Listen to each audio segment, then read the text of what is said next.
ડેડિયાપાડાના ધારાસભ્ય ચૈતર વસાવાના જામીન કેસ મામલે આજે ગુજરાત હાઈકોર્ટમાં મહત્વનો ચુકાદો આવવાનો છે।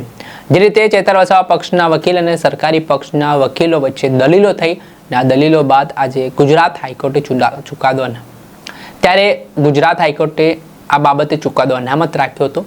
ત્યારે આજે મોટા નિર્ણયની રાહ જોવાઈ રહી છે। શું મામલો છે વિગતે વાત કરીએ।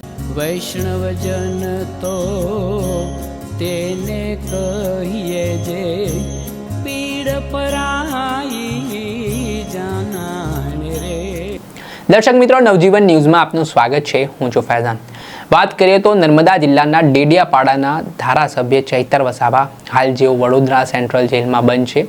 થોડાક સમય પહેલા 2023માં વનકર્મીને મારવાના કેસમાં નર્મદા સેશન કોર્ટે ધારાસભ્ય ચૈતર વસાવા અને તેમના સાથીદારોને 7 વર્ષની સજા સંભળાવી હતી, જેના કારણે આદિવાસી નેતાઓમાં ચૈતર વસાવાના સમર્થકોમાં ભારે રોષ જોવા મળી રહ્યો છે। 2 મહિના કરતાં વધારે સમયથી ચૈતર વસાવા હાલ જેલમાં બંધ છે ને ગુજરાત હાઈકોર્ટમાં તેમના જામીન મુદ્દે સુનાવણીઓ ચાલી રહી છે।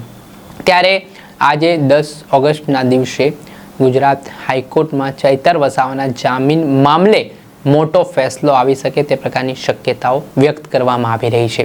વાત કરીએ તો 5 ઓગસ્ટની આસપાસ જ્યારે ચૈતર વસાવા પક્ષના વકીલ હતા, તેમને દલીલો કરી હતી।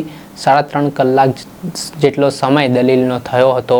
તેમણે પુરાવાઓ મૂક્યા હતા અને તેમના અસીલને લઈને વાત કરી હતી, સાથે જ સેશન કોર્ટના ચુકાદા સામે સવાલ ઉઠાવ્યા હતા। ત્યારબાદ આ મામલે 7 ઓગસ્ટે સરકારી પક્ષના વકીલ તરફથી પણ દલીલો કરવામાં આવી।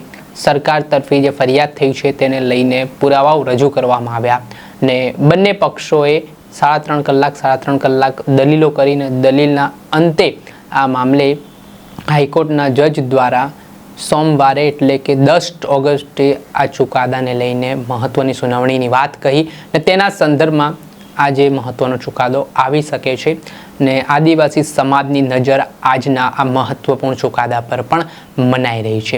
ત્યારે શું સ્થિતિ નિર્માણ થાય છે, આજે જોડાયેલા ચૈતર વસાવાના કેસ સાથેના પડે અપડેટો આપના સુધી પહોંચાડતા રહીશું। એટલે તમારે નવજીવન ન્યૂઝને લાઇક કરવું છે, સબસ્ક્રાઇબ કરવું છે, જેના કારણે વહેલામાં વહેલા તકે તમારા સુધી અપડેટો પહોંચતા રહે। નમસ્કાર।